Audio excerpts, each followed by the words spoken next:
미리암 찬양대를 위해서 다 같이 박수 치도록 하겠습니다. 저는 항상 이 찬양대 끝날 때 언제 끝날지 이걸 시간을 못 맞춰가지고 엉덩이를 들썩들썩 할 때가 참 많습니다. 오늘은 좀 많이 일찍 나온 것 같아요. 네, 우리 서로를 보면서 한번 이렇게 인사하겠습니다. 비바람을 뚫고 오신 여러분들을, 옆에 분들을 축복하면서 오늘 2배 은혜를 받기를 축복합니다. 이렇게 인사하도록 하겠습니다. 우연을 가장한 마침이라는 제목으로 말씀 전하기를 원합니다. 오직 의인은 믿음으로 말미암아 살리라. 여러분, 이 말씀을 예수 믿는 사람이라면 모르는 사람이 없을 것이라고 생각되어집니다. 그만큼 우리 기독교에서 이 믿음은 가장 중요한 기독교 용어 중에 하나이고, 우리는 이 믿음을 가지기 위해서 부단히 노력하며 살아가고 있습니다. 그러다 보니 이 믿음이 마치 우리 기독교의 산물인 것처럼, 우리 기독교의 유일한 용어인 것처럼 종교적인 색채를 씌워서 우리만의 용어인 것처럼 착각할 때가 참 많아요. 그래서 믿음 생활 이러면 벌써부터 교회 느낌이 물씬 나잖아요. 근데 이 믿음이라는 용어는요, 우리 믿는 이들 뿐만 아니라 믿지 않는 이들도 일상에서 다반사로 사용하는 아주 중요한 개념 중에 하나입니다. 믿음이 없으면 우리의 일상 자체가 유지되기가 불가능해요. 만약에 밖으로 나갈 때, 외출을 할 때 안전하지 않다라는 믿음을 가지면 집 밖에 나갈 수 있을까요? 우리가 집 밖에 나가는 모든 이유는 사실상 우리가 아는 길, 우리가 다니는 길, 우리가 다니는 직장이 안전할 거라고 믿기 때문에 다니는 것입니다. 그런데 오고 가는 길에 무슨 일이 일어날지 모르는 것이죠. 그래서 믿음은 믿는 자나 믿지 않는 자나 모두가 사용하는 개념 중에 하나입니다. 그리고 특별히 믿음은 부정에도 사용되고 긍정에도 사용되는 그런 용어예요. 한 아버지가, 자녀들은 아버지가 초등학생 아이가 학교를 갈 때 늘 걱정 어린 마음으로 노심초사하는 한 아버지가 계셨대요. 회사에 가서 일을 할 때도 일이 손에 잡히지 않고, 애가 어디 학원 간다, 친구들하고 놀러 간다 하면 불안해서 아무 일도 할 수가 없대요. 그래서 너무 큰 불안 때문에 찾아왔길래 무엇 때문에 그렇게 불안해 하세요? 그랬더니 학교에서 혹시라도 왕따를 당할까, 도로를 다니다 친구들 하고 오고 가는 길에 사고를 당할까, 또 무슨 일이 생기진 않을까, 별별 생각이 다 들면서 불안한 마음 때문에 일이 손에 잡히질 않는데요. 여러분, 이런 경우에도 이분은 믿음을 사용한 것입니다. 일어나지 않은 불안과 일어나지 않은 일에 믿음을 투영해서 그 사실을 마치 사실인 것처럼 받아들인 것이죠. 그래서 여러분, 긍정에도 믿음이 활용되지만 부정적인 상황에서도 우리는 믿음을 얼마든지 사용할 수 있습니다.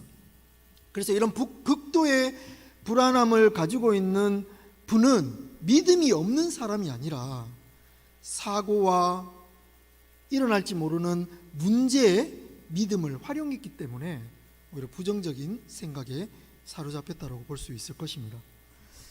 여러분, 우리는 이렇듯 모든 사람이 믿음을 활용하고 살아갑니다. 하나님께서는 우리 모든 사람에게 믿음을 선물로 주셨고, 우리는 이 믿음을 사용하며 살아가게 된다는 것이죠. 그런데 문제는 이 믿음을 하나님을 향하도록 사용하지 않고 나 자신과 세상과 타인을 향하도록 만드는 데 사용한다는 데 문제가 있다는 거예요. 세상은 자기 힘에 대한 믿음, 내 돈에 대한 믿음, 돈이 모든 걸 해결할 거야 라는 믿음을 가지고, 돈에 대한 믿음을 가지고 살아갑니다. 가문과 학력이 나에게 성공을 보장할 거라는 그런 믿음을 가지고 살아가요. 그러니까 무언가의 믿음을 끊임없이 투영하면서 살아간다는 것입니다. 그래서 어떤 한 학자는 이 세상에 믿음이 없는 사람은 아무도 없다라고 말하면서 호모 피델리스라고 말했어요. 이 피델리스는 뭐냐 하면 믿는 존재로서의, 숭배하는 존재로서의, 이런 뜻이에요. 그러니까 우리 인간이 믿음과 숭배하는 존재로서 존재한다는 거예요. 모든 사람은 무언가를 믿고 숭배하면서 그렇게 살아간다라고 말하고 있습니다. 하나님 안에서 건강한 지식, 건강한 말씀을 가진 사람만이 건강한 믿음을 가질 수 있습니다. 결혼 문제로 힘들어하는 청년이 수해 전에 찾아온 적이 있습니다. 이 청년이 저에게 이런저런 근황을 얘기하다가 이런 말을 하더라고요. 목사님, 결혼을 막상 하려니까 결혼이 망설여집니다. 그럼 뭐 때문에 그러냐 했더니 어떻게 한 사람만 바라보고 평생을 살아갈 수 있죠? 그 사람과 산다는 것으로 어떻게 행복을 보장할 수가 있죠? 그 사람이 나에게 딴짓을 하거나 나쁘게 하면 어떡합니까? 어떻게 한 사람만 바라보고 살아갑니까? 그리고 저한테 곤란한 질문을 해요. 목사님 어떻게 한 사람 보고 그렇게 결혼하셨어요? 이렇게 질문을 해요. 그리고 제가 속으로는 아유, 한 사람도 힘든데 2명, 3명 어떻게 만나냐 이런 생각을 했지만 그렇게 차마 말하지 못하고 나에게는 한 사람으로 족합니다. 이렇게 이야기하면서 이야기를 이어갔던 적이 있습니다. 그 친구는 결혼에 대한 고민을 이야기하면서 한 사람과 일평생 해로하는 것이 너무 두렵고 겁나는 일이라고 고백을 하더라고요. 그래서 제가 이런저런 이야기를 하다가 이렇게 질문을 했습니다. 우리 인생에 행복이 연애와 결혼에 있는 것은 아니다 라는 말에 동의하는 사람은 참 많다. 그런데 우리 인생의 목표와 방향이 행복에 있는 것이 아니다라고 말하면 이 말에 동의하는 사람은 많지 않다라고 말했어요. 그럴 때는 그 친구가 깜짝 놀라는 거예요. 아니, 우리 인생의 목표가 행복이 있지 않으면 어디에 있습니까? 이렇게 질문을 하는 거예요. 여러분, 우리 인생의 목적이 어디에 있다고 생각하세요? 만약 우리 인생이 나의 행복에 있다 생각하면요, 나의 행복을 목표로 설정해 두고 이 행복하기 위해서 기타 인생에 있는 모든 것을 재료로 사용할 거예요. 하나님도 내 행복을 위해서 이용되고요, 내 돈과 대학 좋은 졸업장과 좋은 직장도 나의 행복을 위해서 사용되고요, 결혼을 하는 배우자도 내 행복을 위한 도구로 사용되는 거예요. 그러니까 나의 행복을 인생의 최목적으로 설정해 두면 이것만큼 이기적인 존재로 전락할 수가 없다는 거예요. 이렇게 설명하면서 우리 인생의 유일한 목적은 오로지 하나님의 영광을 위해서다. 우리가 탄생하고 살아가고 죽고 영생하는 모든 목적은 하나님의 뜻을 이루기 위한 것이고 하나님의 나라를 위한 것이다라고 제가 설명을 해줬어요. 그랬더니 이 친구가 그래도 감사하게 제가 하고자 하는 말을 이해하고 인생의 약간 먹구름, 내 인생에서 하나님을 제외시켜 놓고 내 인생의 방향을 설정했군요 고백하면서 그렇게 집으로 돌아갔던 훈훈한 이야기가 있습니다. 여러분, 이것은 믿음이 없다라기보다 그 사람의 인생과 결혼 간에 하나님이 쏙 빠진 자기의 행복만을 둔 잘못된 인생관 때문에 나타난 결과라는 거예요. 이 친구의 믿음이 없습니까? 믿음이 있습니다. 어떤 믿음이 있습니까? 결혼이 나에게 행복을 주지는 못할 거야 라는 믿음을 가지고 있어요. 그러니까 그런 믿음이 있지만 그런 믿음을 가질 수밖에 없는 이유는 인생의 최종적인 목적과 방향이 잘못 설정되었기 때문이라는 것입니다. 여러분, 우리에게 이미 주어진 재산이 참 많습니다. 제가 한 의학 그 내용을 보니까요, 우리가 가지고 태어난 것이 얼마나 큰지를 알면 불행할 수가 없대요. 제가 한번 조사를 해보니까 심장은 1억 3천, 여러분 혹시 알고 계셨어요? 간은 1억 7천, 간이 그렇게 비싼지 몰랐어요. 근데 신장은 3억이래요. 그러니까 이 세 개의 장기만 합쳐도 6억이래요. 그리고 기타 눈알 한 몇백만 원 하고 이렇게 해서 몸 전체를 합치면 7억에서 8억 정도 나온답니다. 그러니까 우리 가족이 4인 가족인데요, 우리 가족, 하나님이 주신 우리 가족의 건강만 잘 유지해도 하나님께로부터 28억을 받은 거예요. 그러니까 우리 요즘 로또 당첨돼 봐야 한 22억 정도 된다 하더라고요. 세금 제하면 얼마 안 남아요.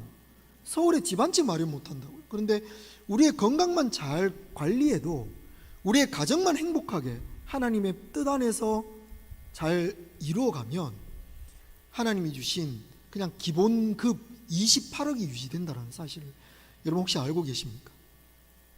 이런 지식만 알고 있어도 우리 안에 있는 가족에 대한 생각과 믿음이 달라지잖아요. 가족에 대한 부담, 가족에 대한 억울함, 원통함, 이런 것들이 내 안에 잘못된 믿음의 결과이구나, 이런 것들을 깨닫게 되는 거예요. 그래서 항상 믿음은 건강한 지식, 말씀으로부터 파생되어 나오는 것입니다. 여러분, 말씀이 어떻게 나와요? 복음에는 하나님의 의가 나타나서 믿음으로 믿음에 이르게 하는. 그러니까 하나님의 말씀이 먼저 빛처럼 나타났고 그 빛을 본 우리에게 결과론적으로 믿음이 생긴 거예요. 하나님의 빛과 같은 말씀이 우리 안에 존재하지 않는데 우리에게 어떻게 건강한 믿음이 생길 수 있습니까? 그래서 여러분, 올바른 지식을 가지는 게 선행되어야 하는 것입니다. 그럼에도 불구하고 우리 인생에 이 믿음조차 무너질 때가 얼마나 많은지 모릅니다. 하나님에 대한 믿음이 배신당하면요, 교회 오는 것도 힘들고 기도하는 것도 힘든 순간이 찾아와요. 이런 상황에서 더 강하게 믿으라는 말이 우리의 신앙생활에 그렇게 큰 도움이 안 된다는 거예요. 우리의 이런 떨어져가는 믿음을 고치시키기 위한 방법은요, 믿음을 가져야지라는 결단으로 되는 것이 아닙니다. 우리의 마음이 하나님의 말씀으로 가득 채울 때 우리 안에는 새로운 믿음이 거듭나게 된다는 거예요. 그래서 우리는 새로운 하나님의 말씀을 알아야 합니다. 이것은 우리에게 주어질 때 새롭게 주어진 것이지 하나님 편에서는 새로운 것은 아닙니다. 먼저 무엇을 알아야 하느냐? 하나님의 은혜를 아는 사람에게도 고난이 찾아온다는 것을 알고 있어야 합니다. 그리고 이 고난은 바로바로 해결되지 않는다는 것 또한 여러분들이 이해하고 있어야 할 줄 믿습니다. 하나님은 우리에게 복 주시길 원한다, 우리에게 축복 주길 원한다는 말을 자꾸 들으면 우리 안에 은연중에 반복적이고 지속적인 기쁨이 끊이지 않을 거라는 착각에 빠질 때가 있어요. 근데 여러분, 믿는 자에게도 고난이 숱하게 찾아옵니다. 얼마나 이 고난이 숱하게 찾아오는지 하나님에 대한 믿음도 떨어질 때가 있고 하나님도 하나님이라는 말조차 꺼내기 힘들 때도 생겨난다는 거예요. 오늘 등장하는 나오미와 룻은 한마디로 인생의 모든 것을 잃은 여인입니다. 나오미와 남편 두 아들이 부푼 꿈을 안고 모압 땅으로 건너갔습니다. 이스라엘 땅에 기근이 와서 살고자 재산을 바리바리 싸서 그렇게 모압 땅으로 건너간 거예요.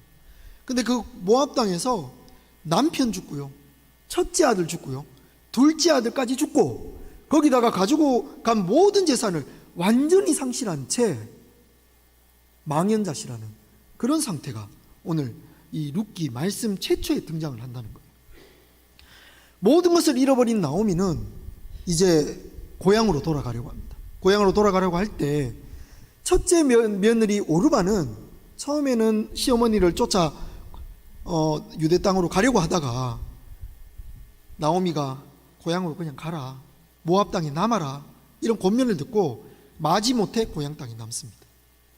그런데 둘째 며느리 룻은요, 시어머니의 하나님이 나의 하나님이 되고 시어머니의 고향이 내 고향이 되고 이러면서 나오미를 끝까지 붙잡고 유대 땅으로 넘어가는 거예요.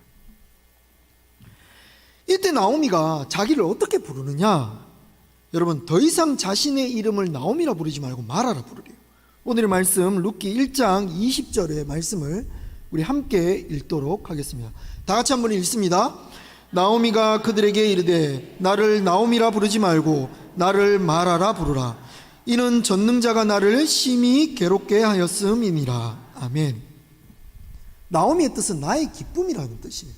마라의 뜻은 뭐냐 하면 괴로움, 쓴물 이런 거예요. 그러니까 나의 기쁨이라는 이름이 나의 괴로움과 쓴물, 쓰디쓴 인생으로 전락했다. 그러니 나를 더 이상 기쁨이라고 부르지 말고 슬픔과 괴로움으로 불러라. 이렇게 말하라는 거예요. 여러분, 이름은 그 사람의 정체성 아닙니까? 나오미는 자신의 인생을 괴로움으로 바라보고 있는 거예요. 우리 자신도 모르는 새 이 마라라는 이름을 가질 때가 있어요. 내 인생이 왜 이렇게 쓰디쓴가? 왜 이렇게 고난의 연속인가? 주변을 돌아보면 아픈 사람밖에 없고 하는 일마다 안 되고, 교회에 와서도 하고자 하는 사역들이 잘 풀리지 않고, 무엇 하나 내 마음대로 되는 것이 없구나. 나의 인생은, 내 미래는 마라와 같다. 이런 고백을 할 때가 있다는 거예요. 그런데 여러분들, 마리아를 한번 돌아보기를 원합니다. 제가 요즘 마리아를 묵상하다가 참 새로운 사실들을 깨닫곤 합니다. 마리아는 어떤 존재입니까? 예수님의 어머니로 부름을 받았습니다. 그래서 누가복음 1장에 보면요, 마리아를 향해서 천사가 나타나서 그에게 특별한 임재와 예언과 계시를 전해줘요. 은혜를 받은 자여 평안할지어다. 하나님께서 너와 함께 하실 것이다. 여러분, 천사가 나타나서 여러분에게 그런 말을 해준 분 있습니까? 마리아는요, 인류 역사를 통틀어도 그 정도로 특별 대우를 받은 사람이 흔치 않아요.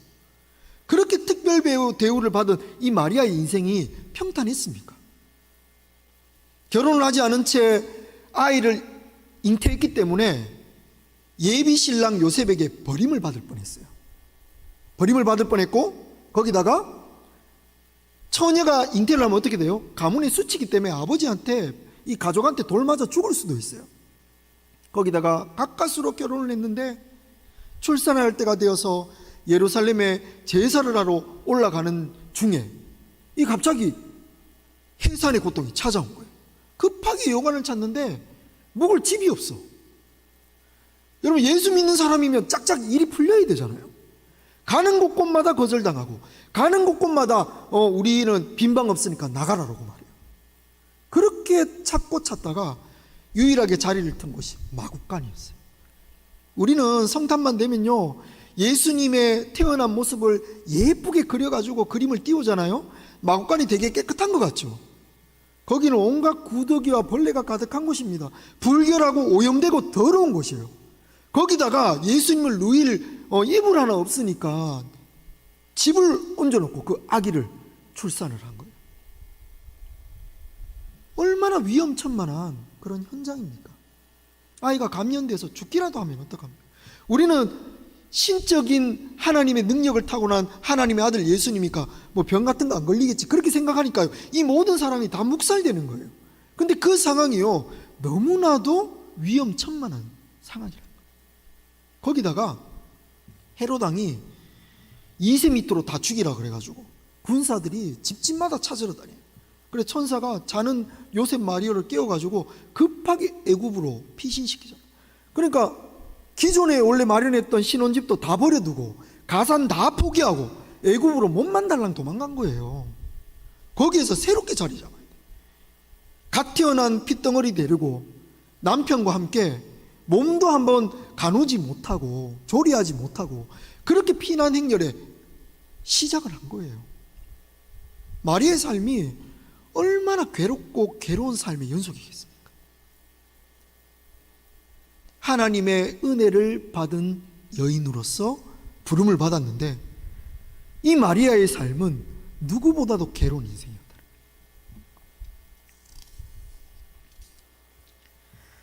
우리 인간적인 생각으로는 하나님의 특별한 은혜를 받은 마리아라면 특별한 대우를 받아야죠. 근데 그의 인생은 끊임없는 목숨의 위협과 생존의 위협 속에 있었다는 것입니다. 성경의 위대한 사람들도 고난과 죽을 위기를 끊임없이 넘기면서 하나님 한 분 붙잡고 걸어간 거예요. 그래서 여러분들, 우리가 어떤 믿음을, 하나님을 향하여 믿음을 품을 때는요, 믿음도 중요하지만 믿음의 실체되는, 믿음의 근거가 되는 하나님의 말씀이 더 중요한 줄 믿습니다. 하나님 우리에게 복 주신다 했지요. 고난 안 주신다는 말씀은 안 하셨어요. 복 주신다라고 했지 고난 안 준다는 얘기는 안 했다고요. 그러니까 우리의 삶에는 고난이 연속적으로 찾아올 수 있습니다. 이 세상 모든 사람에게 찾아오듯이 우리에게도 찾아올 수 있는 거예요. 다만 그 속에도 하나님께서는 복을 주시는 줄 믿습니다. 그리고 두 번째는요, 사람들이 겪는 고난의 총량은 대체적으로 비슷하고 고난 속에 하나님이 주시는 각각의 의미들이 녹여져 있다는 거예요.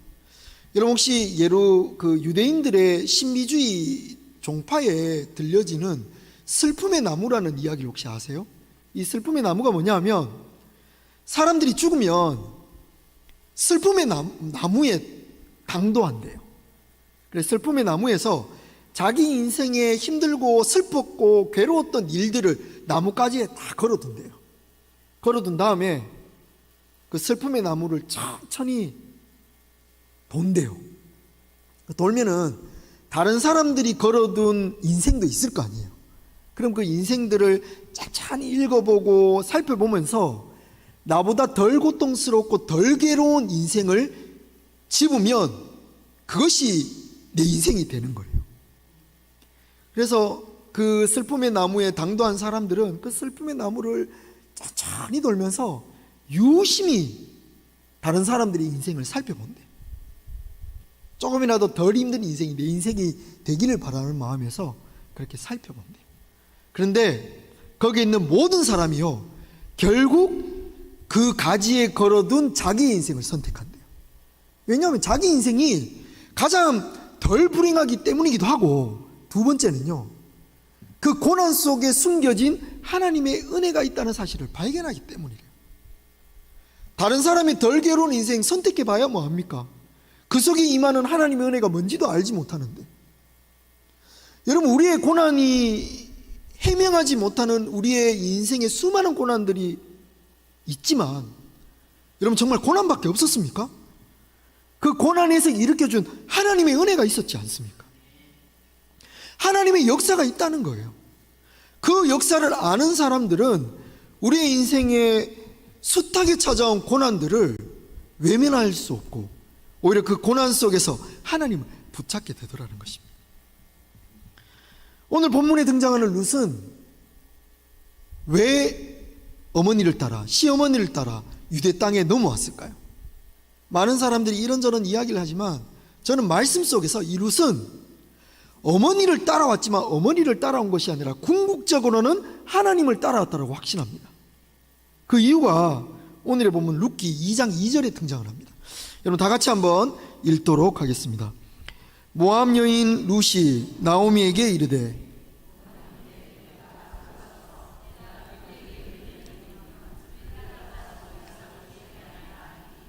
나오미가 그에게 이르되 내 딸아 갈지어다 하매 아멘.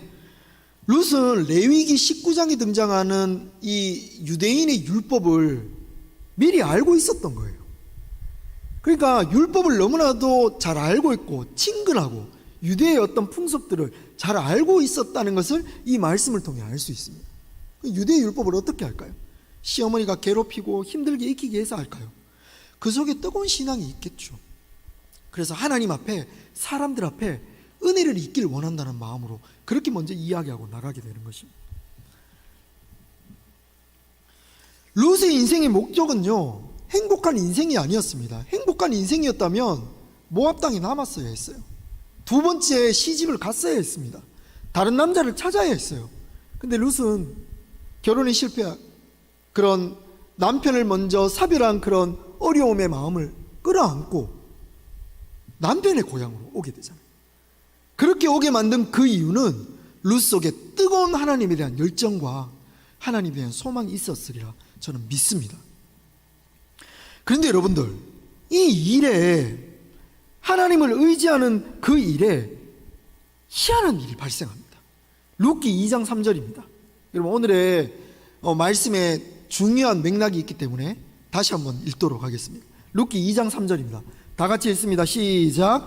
룻이 가서 베는 자를 따라 밭에서 이삭을 줍는데 우연히 엘리멜렉의 친족 보아스에게 속한 밭에 이르렀더라. 아멘. 룻이 하나님의 은혜를 바라면서 이삭을 줍는 밭으로 가게 돼요. 그런데 여러분 오늘 본문에 등장하는 단어가 하나 있는데 우연하게 보아스의 밭에 당도하게 된대요. 여러분 세상은 이 우연을 정말 어떤 의도가 없는 우발적인 어떤 일이라고 정의를 내려요. 근데 우리에게는 이 우연이 어떻게 들려지느냐 하면 하나님의 세밀한 손길이자 역사로 들려진다는 거예요. 이 본문에는 하나님이라는 단어가 하나도 나오지 않지만 우리는 이 본문에서 우연이라는 단어를 통해 하나님의 세밀한 손길을 느낀다. 여러분, 믿는 자와 믿지 않는 자가 바라보는 이 우연이라는 단어가 아주 극명하게 나누어집니다. 믿는 자들에게 창조는요, 하나님의 특별한 역사하심으로 이 땅이 창조된 것입니다. 근데 믿지 않는 사람들에게는 이 세상이 어떻게 이루어졌어요? 뭐 진화론, 뭐 빅뱅론, 별별 과학적인 이론을 대면서 이 세상이 만들어졌대요. 진화론은 뭐예요? 거슬러 올라가면 뭐 단세포가 삥 생겨나가지고 거기로부터 뭐 다세포 나오고 뭐 이렇게 됐다는 거잖아요. 그런데 이렇게 질문해요. 그러면 단세포는 어떻게 생겼냐? 이렇게 질문하면요, 세상의 과학자가 대답을 못해요. 어떻게 대답하는지 아세요?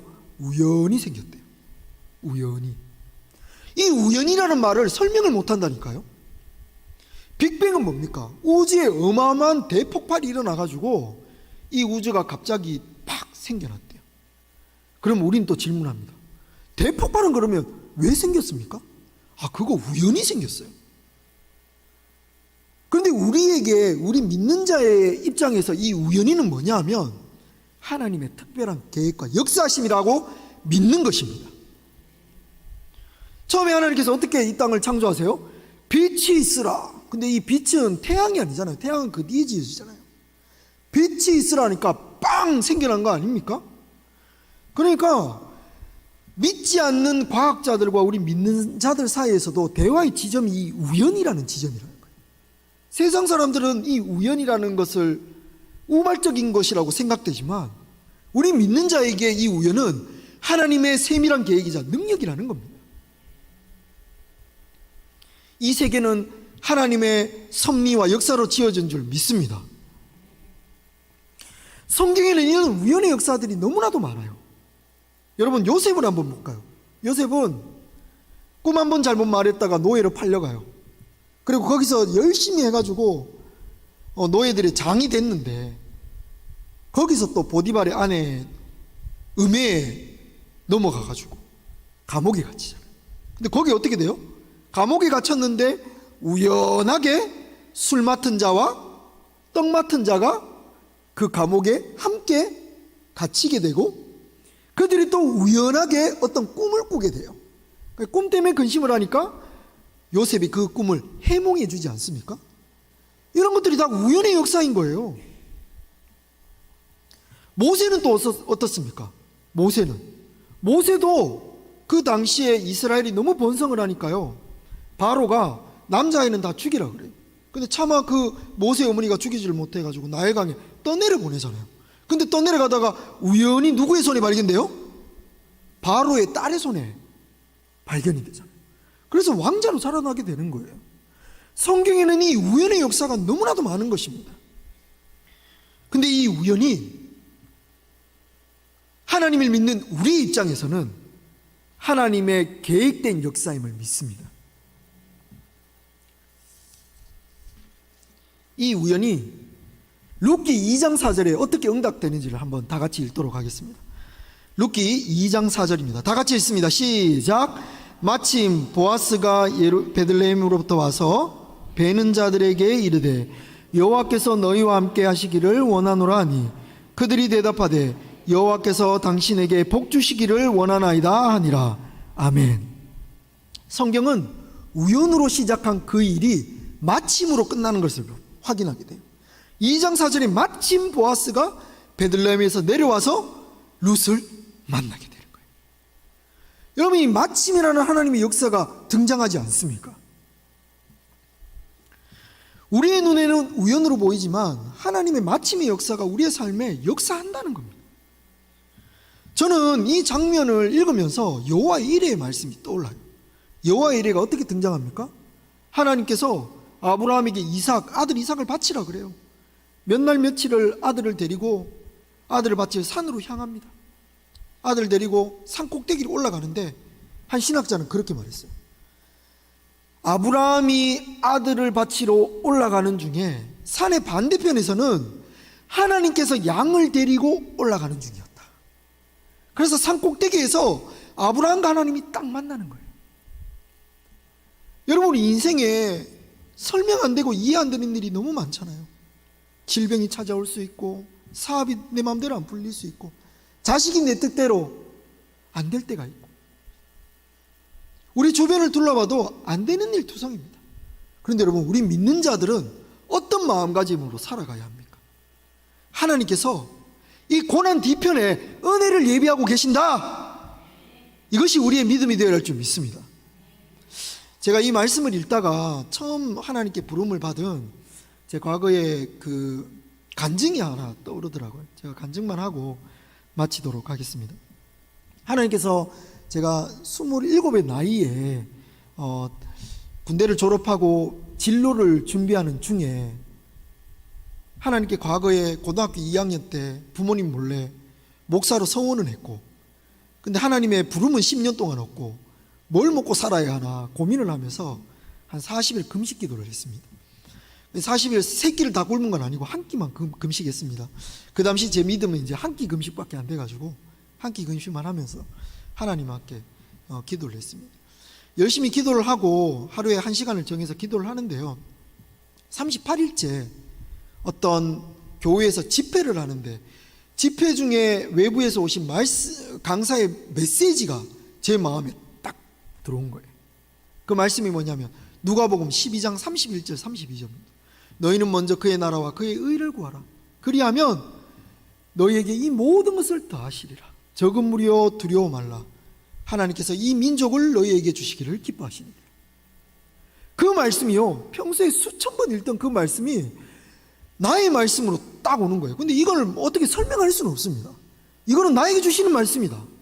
막 감격의 눈물이 흐르고 이 말씀에 내 인생을 던질 수 있겠다는 그런 결단과 다짐이 자연스럽게 나왔어요. 그래서 하나님, 제가 하나님을 위해 살겠습니다. 그러니 하나님께서 내 인생을 책임져 주십시오. 군대 전역한 지 이제 석 달밖에 안 돼가지고 복학을 하려고 하는데 대학 등록금이 없는 거예요.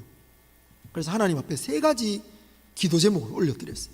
하나님, 이 3가지를 응답해 주시면, 안 들어주셔도 기꺼이 가겠지만 응답만 해주시면 정말 기쁨과 감사함으로 달려가겠습니다. 그렇게 확인하고, 내 부름을 확인하고자 그렇게 기도를 했습니다. 그런데 한 일주일 지났을까요? 저희 고모한테 전화가 왔다고 어머니한테 연락이 저한테 온 거예요. 그리고 엄마한테 전화가 와서 무슨 일이냐 이렇게 했더니 고모가 전화가 와서 할머니가 저의 등록금을 대주겠다라고 이야기를 했다는 거예요. 그래서 우리는 주변에 등록금 모자란다, 등록금이 필요하다 이런 얘기를 한 적이 한 번도 없거든요. 근데 몸이 아픈 병원 중에 있는 할머니가 고모도 모르고 우리 엄마도 모르는 통장을 어디 꼬불쳐뒀나 봐요. 그래서 어디 통장이 있을 건데 꺼내가지고 비번은 이렇게 되니까 눌러가지고 이 세환이 그 대학 등록금을 좀 보태줘라 이렇게 했다는 거예요. 그리고 어머니가 제가 이 기도 제목을 가지고 기도한다는 사실을 알았기 때문에 너무너무 놀라신 거예요. 그래서 하나님은 정말 살아계시구나. 저희 어머니 그때 권사님이셨는데 하나님 살아계신 걸 안 믿었나 봐요. 하나님 정말 살아계시구나 이렇게 이야기를 하면서 그렇게 놀라시더라고요. 그리고 이제 며칠 뒤에 보냈다라는 연락을 받고 통장을 열어보니까요 156만 원이 와 있는 거예요. 아니 한 100만 원 남짓 보낸다고 하시는데 왜 이렇게 많이 보내셨어요? 그랬더니 등록금도 필요하고 뭐 책도 필요하지 않겠냐. 그래서 여분의 돈까지 싹싹 긁어서 보낸다. 그래서 156만 원을 보내셨어요. 그러고 나서 한 3일 뒤에 집으로 등록금 고지서가 왔는데요 정확하게 155만 5천 원이었어요. 그러니까 그걸 보고요 어머니가 사시나무 떨듯이 떨었다는 일화가 있습니다. 등록금 고지서를 보고 어머니가 너무 놀라서 등록금을 보다가 등록금을 툭 떨어뜨리고 놀라가지고 저한테 전화 와서 이제 하나님이 살아계신 게 믿어지는 정도가 아니라 두렵기까지 하다. 그러면서 2주 안에 하나님께 올려드렸던 3가지 기도 제목이 정확하게 응답되는 것을 제가 확인을 했어요. 그 뒤로부터 이제 기쁨으로 이 길을 달려오게 되었습니다. 여러분 세상의 눈으로 보면 그냥 우연의 일치일 수 있어요. 어떤 인생을 살다 보면 가끔 가다가 우연하게 어떤 일이 맞아떨어질 때가 있잖아요. 그렇게 볼 수 있습니다. 근데 우리 믿는 자들, 믿음에 눈을 뜬 사람에게는요 우리 인생에 우연이란 없습니다. 모든 것이 하나님의 뜻이고 하나님의 계획인 줄 믿습니다. 그러니 오늘 하루 잠깐 슬픔과 괴로움과 어려움이 찾아온다고 해서 너무 큰 낙심으로 넘어지지 말기를 축복합니다. 여러분 하나님께서는 그 고난과 눈물과 괴로움 뒤에 우리를 향하여 양을 준비한 줄 믿습니다. 마침표를 찍기 위하여 마침을 준비하는 줄 믿습니다. 하나님께서 우리를 위하여 모든 축복과 은혜를 준비하고 계신 줄 믿습니다. 그런 믿음을 가지고 우리 시간 하나님 앞에 기도로 나아가면 좋겠습니다. 사랑의 주님, 감사합니다. 우리는 하나님을 믿는다라고 말하면서도 인생 가운데 믿지 못할 때가 얼마나 많은지 모릅니다. 믿음이 없는 것이 아니라 하나님이 역사하시지 않을 거야라는 사실을 믿는 우리의 어리석고 부정적인 믿음을 용서하여 주시옵소서.